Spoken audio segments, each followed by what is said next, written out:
Era el año 2010. Servando Gómez Martínez alias La Tuta, líder del cártel de los Caballeros Templarios en Michoacán, aparecía en dos listas. La de los más buscados y en la nómina de los profesores que trabajaban para el Estado. Y es que antes del narco tenía una vida normal como maestro de educación básica en su natal municipio de Arteaga, en el estado de Michoacán. Se le conocía como el profe. Aparentemente era un maestro muy comprometido, según dijo una fuente a Infobae, al que le molestaba la situación de miseria que vivía mucha gente, pero en 2001, cambió el aula de clases por la AK-47 y empezó su historia delictiva a gran escala que terminó con su detención el 27 de febrero de 2015. Según información de Radio Fórmula, hasta 2016 su nombre seguía apareciendo en el sistema de información de docentes del Ministerio de Educación Pública. Sus ingresos como docente eran superiores a los 51,000 pesos mensuales, un salario nada malo en un país donde el pago promedio para los trabajadores es de 6,000 pesos al mes. Pero así como La Tuta, hay capos que incluso estudiaron una carrera universitaria como Damaso López, el licenciado, quien durante años fue uno de los líderes del cártel de Sinaloa, junto con Joaquín El Chapo Guzmán Loera.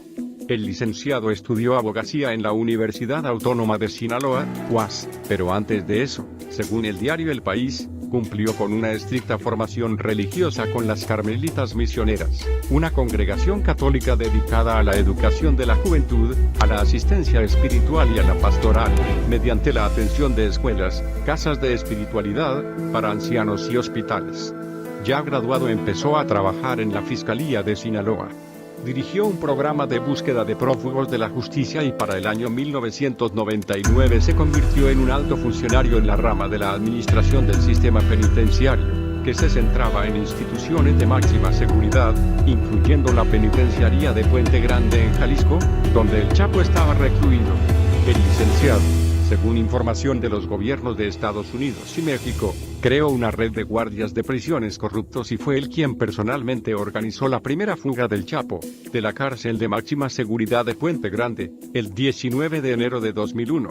Pocos meses después renunció a su puesto en la cárcel para sumarse a los mandos del cártel del Sinaloa. Según su carta de renuncia, no estaba contento con el salario ni las vacaciones. Otro de los capos mexicanos que primero estuvo del lado de la ley es Miguel Ángel Félix Gallardo, cuya historia será contada en la tercera temporada de la serie Narcos de Netflix. En agosto de 2008 su familia creó una página web, http://www.miguelfelixgallardo.com, que ya no está en línea, en la que se contaba una especie de versión oficial sobre la vida del capo, quien entonces ya estaba tras las rejas, detenido por el asesinato del agente de la DEA Enrique Camarena Salazar. Ahí se contaba que la mayor biblioteca de Sinaloa, su estado natal, ubicada en instalaciones de la UAS, fue construida gracias a sus donaciones. Pero en cuanto a sus ocupaciones previas a ser el jefe de jefes, como se le conocía a este fundador del cártel de Guadalajara y nacido en 1946, Félix Gallardo empezó a trabajar en la policía judicial a los 17 años y fue asignado como escolta del entonces gobernador de Sinaloa, Leopoldo Sánchez Celis, reseñó el periodista Diego Osorno en 2009.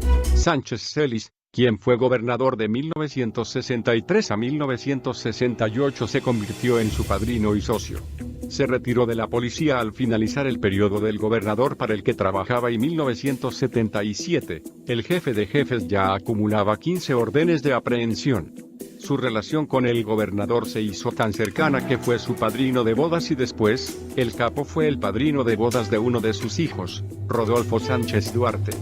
Rafael Caro Quintero, también nacido en Sinaloa, y actualmente el hombre por el que la DEA ofrece la mayor cantidad de recompensa, 20 millones, no siempre fue narco. Sus padres eran campesinos de pocos recursos y como el mayor de 3 hermanos decidió huir de su casa a los 18 años. Su primer trabajo fue como chofer de un bus colectivo, pero no le duró mucho ya que conoció gente que sabía de su origen campesino y que le ofreció mucho dinero por sembrar marihuana en las tierras de sus padres. Y así inició su carrera criminal. Sobre Nemesio Ceguera Cervantes el Mencho, se sabe muy poco, pero entre ese poco es público que uno de sus primeros trabajos, aún siendo niños, fue en la siembra de aguacates, algunos dicen que en Uruapan, otros que en Aguililla, los dos municipios en Michoacán. Años después, junto con su hermano Abraham, cruzó ilegalmente la frontera con Estados Unidos, donde al cumplir 25 años fue detenido por tráfico de heroína y deportado a México, donde se desempeñó como agente de policía en los municipios de Cabo Corrientes y Tomatlán, en el estado de Jalisco. Sin embargo, finalmente abandonó la policía para unirse al llamado Cartel del Milenio, un viejo aliado del de Sinaloa, para después fundar su organización criminal, el Cártel Jalisco Nueva Generación, hoy día el más poderoso de México. Más información en el blog del narco.com.